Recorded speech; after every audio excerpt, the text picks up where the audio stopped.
그리고 이제 시편 8편으로 넘어가면 3편에서 7편까지는 다 개인 애가들이었어요.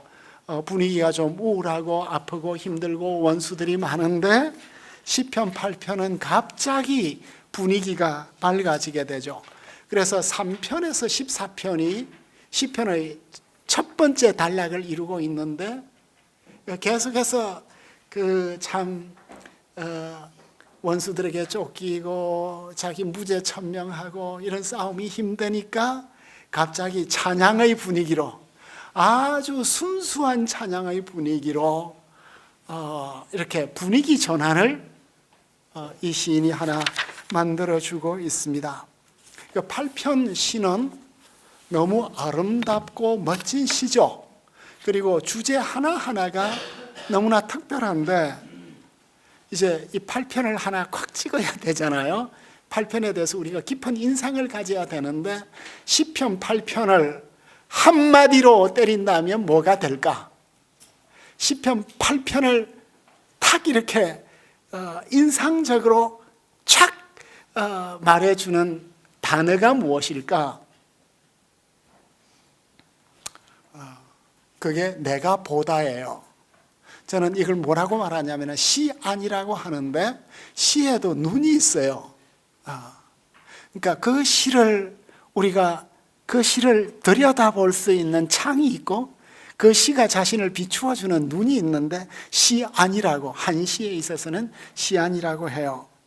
근데 이 시편의 시안은 내가 보다예요. 다른 모든 동사들은 하나님이 무엇 하시는가를 다루는데, 시인이 하는 건 내가 보다밖에 없어요. 그러니까 시인이 이제 비로소 시인의 눈이 나오는 거예요. 시인의 마음이 그의 눈을 통해서 표현하는 거예요. 내가 봐요. 그런데 보는 것도 여러 종류잖아요. 한자에서 보다라는 단어가 몇 개가 있어요. 첫 번째는 시예요. 시. 보통 시각할 때 시. 그냥 스쳐 지나가면서 탁 보는 시가 있고, 그죠? 그 다음에 눈을 크게 뜨고 보는 게 견이래요. 견은 눈 목자에다 이제 그 밑에 눈을 크게 뜨고 본대요. 그런데 관을 쓰고 있어요. 관은 뭐죠? 오랫동안 머물러서 관찰하는 거예요. 그래서 한문 성경 가운데서 한문의 레벨이 최고로 높은 것, 그 마테오 리치의 한문 실력이 당대 중국 최고의 지성들을 놀라게 하는 한문이에요. 그러니까 마테오 리치의 천주시리는 그 한문 자체를 보아도 중국 지성인들이 선생님하고 라오쇼 하면서 무릎을 꿇을 수 있는 그 정도 실력이에요. 그 물리학에는 워관, 내가 봅니다, 이 관자를 쓰고 있는데, 최근에 나온 CNV에 보니까 워칸칸, 관과 간을 두 개를 쓴 거예요. 이거 너무 신기했어. 그러니까 학자가 되면 이렇게 쓸데없는데 시간을 많이 보내게, 단어 하나를 가지고 이게 무슨 뜻인가 하고, 이거 시도 있고 간도 있고 관도 있고 이게 참 다양하구나. 그러니까 오랫동안 관조하는 거죠. 관조. 우리가 제일 못하는 게, 우리의 묵상이 안 되는 이유는 자연에 대한 관조가 안 되고, 자연에 대한 관조가 안 되니까 뭐예요? 내 인생에 대한 관조가 안 되죠. 그러니까 나를 현대인들은 돌아보지를 못해요. 내 인생도 돌아보지 않고. 그러니까 내가 마지막에는 이데올로기의 화신이 되어버리는 거죠. 그 이데올로기 속에 내가 빠져가지고 못 나오는. 그래서 이제 여기에서 시인이 보는데 이 플롯이 있어요. 시에도 플롯이 있는데, 먼저 저 하늘과 높은 하늘, 이 하늘은 천상의 세계도 되겠죠. 저 높은 하늘을, 온 우주를 바라보고, 그 다음에 우리 반 고흐가 바라본 밤 하늘의 달과 별을 바라보고 원경에 놓인 은하계를 수놓은 별들이 마치 퀼트와 같은 이런 느낌을 시인은 갖다가 갑자기 사람이 뭡니까 이러죠. 탄성을 지르죠. 그리고 자기를 찾아오신 하나님의 사랑을 느꼈습니다. 그리고 나를 하나님보다 조금 못하게 지었다는 히브리 시의 최고의 과장법을 우리가 얼마나 영광스러운 존재냐, 하나님에게 조금 2% 부족한 존재가 인까지다, 이렇게 과장을 하고 있습니다. 시니까 이게 가능한 거죠. 그러니까 하나님의 형상을 이런 식으로 표현한 거예요, 시적으로. 그래서 이 모든 만물을 다스리게 하셨다. 그리고 나서 비로소 건경으로 돌아오는 거예요. 그죠? 집 근처에 있는 양떼와 소떼와 들짐승과 공중의 새들과 바다의 물고기들을 바라보고 있습니다. 그러면서 온 세상에 가득 찬 주님의 영광을 바라보는데, 이 시편은 하나님의 형상대로 만들어진 인간에 대한 최고의 주석이라고 말할 수 있겠습니다. 그렇지만 이 시편의 이상이 참 사람의 아들인 예수 그리스도 안에서 이루어졌습니다. 예수 그리스도는 새 아담이고 새 다윗이에요. 그러니까 이 시편 8편은 어찌 보면 다윗의 영광을 그리고 있는 것 같지만 더 원천적으로 아담의 영광을 그리고 있는 거예요. 예수님은 그런데 순환을 통해서 천사보다 잠깐 못하게 되었습니다. 히브리서적인 변화예요. 원래 시편에서는 하나님보다 조금 못했는데 예수님이 하나님보다 조금 못하면 곤란하니까 천사보다 잠깐 못한 것으로 이렇게 같은 히브리어를 이제 지시 대상과 시간만 바꾸어서 이렇게 다루게 되었습니다. 부활과 성천을 통하여 만왕의 왕으로 세움을 받고 만물을 그 발 아래 두셨습니다. 우리는 예수님을 만나서 새 사람 새 피조물이 되어서 자연과 생태계와 새로운 만남을 갖게 되었습니다. 우리는 하나님께서 만드신 온 우주 속에 인간으로서의 위치가 무언가, 이 우주 속에 생태계가 다 파괴되고 인간의 탐욕으로 인간들이 존엄성을 잃어버리고 동물들과 식물들이 대량으로 파괴되고 지중해에는 이제 돌핀이 너무 많이 죽었대요. 그래서 지중해에 돌핀이 살 수 있느냐 이렇게 의심스러울 정도로 대량 이렇게 포획하고, 그리고 또 플라스틱 먹고, 그러니까 하나님이 지으신 이 세상을 그리스도인들이 어떻게 관리를 해야 될 것인가, 이런 사명을 우리에게 주신 본문이라고 말할 수 있겠습니다. 그리고 예수님이 이루실 하나님 나라를 세워가야 하는 청지기가 되었습니다. 이 8편은 짧지만 구구절절히 신약 성경에서 예수님에게 적용이 되었습니다. 8편 2절에 주의 대적으로 말미암아 어린 아이들과 젖먹이들의 입으로 권능을 세우시미여가 마소라 사본, 히브리어 사본인데, 72역은 주의 대적으로 말미암아 어린 아기와 젖먹이들의 입에서 나오는 찬미를 온전하게 하셨습니다로 번역을 했습니다. 그리고 이제 마태복음 21장 16절에서는 예수님께서 그렇다, 어린 아기와 젖먹이들의 입에서 나오는 찬미를 온전하게 하셨나이다 함을 너희가 읽어본 일이 없느냐. 그러니까 유대인들이라면은 이 시편을 읽어본 일이 있을까요, 없을까요? 회당에 다니는 인간이라고 하면 이 시편을 너무 자주 즐겁게 불렀을 거예요. 너희들 다 읽지 않았냐? 이렇게 말씀을 하고 있습니다. 마소라 사본의 권능을 세우다는 70인경에서 온전하게 하다, 카타르티조로 읽고 있습니다. 예수님이, 이게 예수님의 말씀이었다고 하면, 예수님이 헬라어로 말씀을 하셨다면 70인경 10편 8편 2절을 한자도 틀리지 않고 암송해서, 그죠? 종려주일에 자신에 대한 아이들의 찬송가가 적절했음을 말씀하시는 거예요. 예수님이 히브리어로 말씀을 하셨다면 마태가 이것을 헬라어로 번역을 해서 아니면 70인경을 그대로 인용을 해서 우리에게 전달해 줄 것입니다. 히브리어의 어린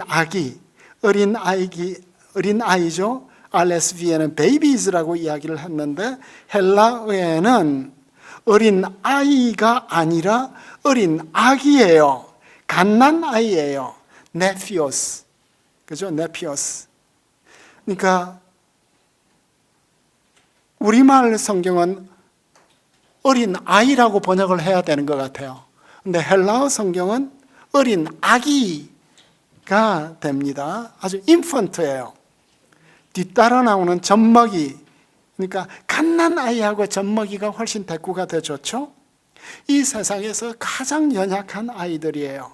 이 어린 아이들을 통해서 온전하게 하는데 뭘 온전하게 하죠? 온전하게 하다가 원래는 예비하다, 준비하다는 뜻으로 온전하게 하다는 뜻을 갖고 있습니다. 온전하게 하다. 그러니까 예수님은 하나님의 영광에 대한 찬양은 때묻지 않은 어린아이와 어린 아기와 갓난 아이를 통해서 하나님에 대한 찬양을 드린다고 말씀하고 있습니다. 이것을 읽지 않았냐 하는 이 말씀이 통렬하죠.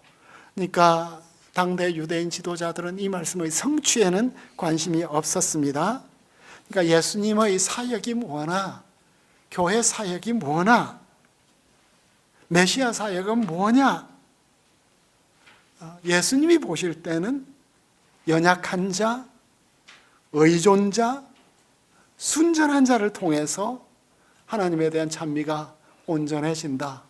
그러니까 교회는 나의 은사를 디스플레이하는 것이 아니라 의존하는 것을, 하나님을 의지하는 것을 배우는 곳이죠. 근데 오늘날 교회는 하나님 의존하는 것을 가르치는 것보다 일을 많이 시켜야 되니까 일 잘하는 사람을 무조건 앞세우다 보니까 하나님을 경외하는 것도 못 배우고 의지하는 것도 우리가 이렇게 닦아가지를 못하고 있습니다. 8편 4절은 사람이 무엇이기에 주께서 그를 생각하시며 인자가 무엇이기에 주께서 그를 돌보시나이까. 이것이 히브리서 2장 6절에는 사람이 무엇이기에 주께서 그를 생각하시며 인자가 무엇이기에 그를 돌보시나이까. 두 본문이 똑같네요. 그죠? 히브리서 기자는 70인경 헬라어를 정확하게 인용을 하고 있습니다. 그런데 히브리서 기자가 시편을 인용할 때 의미가 급진적으로 달라져요. 시편 8편의 시인에게 이것은 뭘 의미하죠? 사람이 무엇이냐? 인자가 뭐냐? 그 시편 8편에서 인자는 연약한 인간이에요. 죽을 수밖에 없는 존재예요. 모탈 비잉이에요. 그러니까 이렇게 연약하고 죽을 수밖에 없는 인간을 저 영원하시고 무한하시고 편재하시는 하나님께서 생각해 주신다는 거예요. 근데 이것이 히브리서로 오면 이 인자가 예수님의 타이틀이 되는 거죠. 동일한 인자인데 그 신약에 있어서 인자는 죽을 존재가, 연약한 존재가 아니에요. 다니엘서에 나오는, 다니엘서 7장에 나오는 인자 같은 이가 인자가 되는 거예요. 하나님의 권능의 우편에서 권능을 가지고 오시는 그 인자가 되십니다. 그 인자를 돌보신다, 기억하신다 고 말씀하고 있습니다. 사역자들이 성도들을 돌보듯이 여기서 돌보다 하는 이 단어가 나오는데, 돌보다, 약한 사람을 돌볼 때 사용이 되는 말씀이 되겠습니다. 8편 5절이 마소라 사본하고 70인경하고 달라졌죠. 히브리서는 70인경을 그대로 인용을 하고 있습니다. 마소라 본문은 그를 하나님보다 조금 못하게 하시고 영화와 존귀로 관을 씌웠습니다. 하지만 히브리서 2장 7절은 70인경 시편 8편 5절과 일치하고 있습니다. 히브리 성경의 관점에서 그는 결국은 왕이에요. 그러니까 이 시편도 다윗 시편이죠. 하나님께서 왕을 사람보다 조금 못하게 하셨다. 영화와 존귀로 관 씌우셨다. 그 이야기를 하고 있습니다.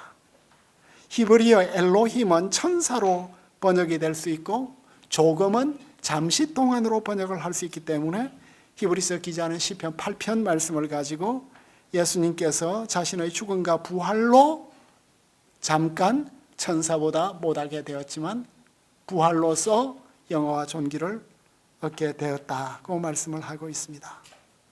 그래서 히브리서 맥락을 보면 예수님이 우리 구원의 창시자가 되셔서 많은 아들들을 이끌고 영광에 들어가시는 이 그림을 그리고 있습니다.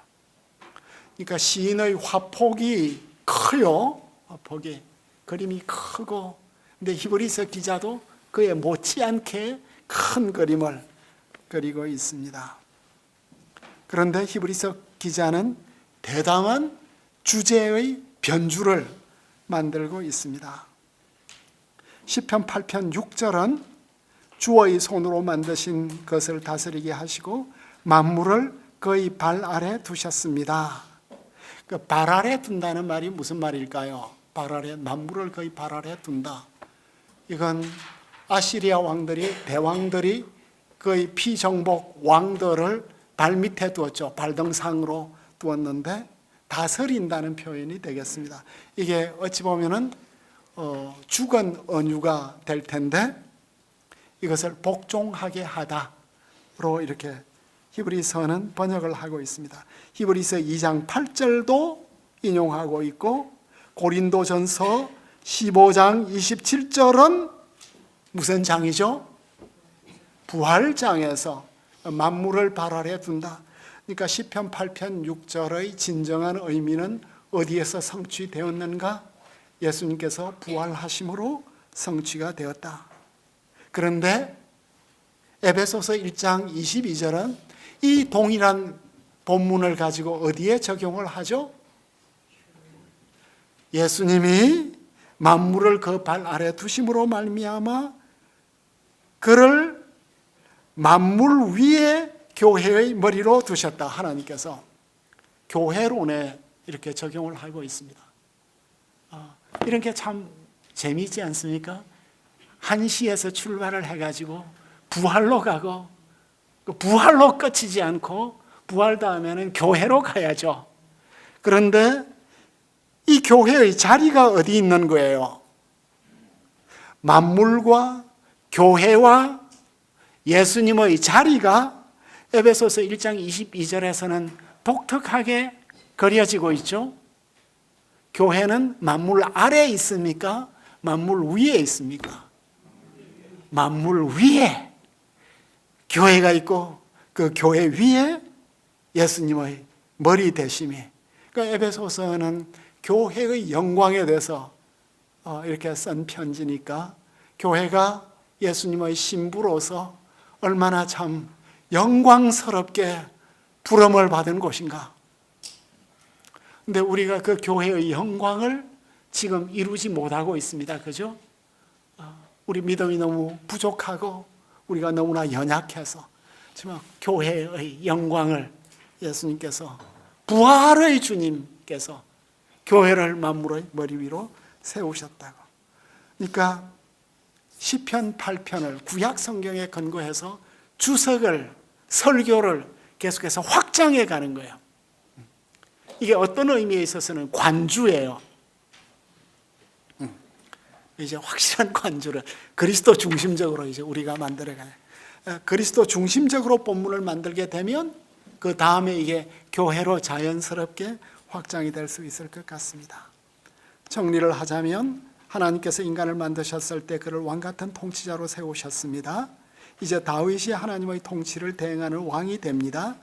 히브리서 기자는 부활하신 예수님께서 만물을 그 발 아래 복종하게 하셨다고 말합니다. 사도 바울은 시편 8편 6절을 예수님의 부활과 성도들의 부활 소망에서 인용을 하고 있습니다. 그리고 또한 예수님의 부활을 교회론적 관점에서 설명을 하고 있습니다. 그래서 교회는 에베소서 1장 23절에 교회는 그의 몸이니 만물 안에서 만물을 충만하게 하시는 이의 충만함이라. 만물을 충만하게 하시는 이의 충만해. 이것이 이제 교회에 주신 약속이 되겠습니다. 이 약속을 이루는 것이 우리의 사명이 되고 우리의 보람이 되고 우리의 상급이 되겠습니다.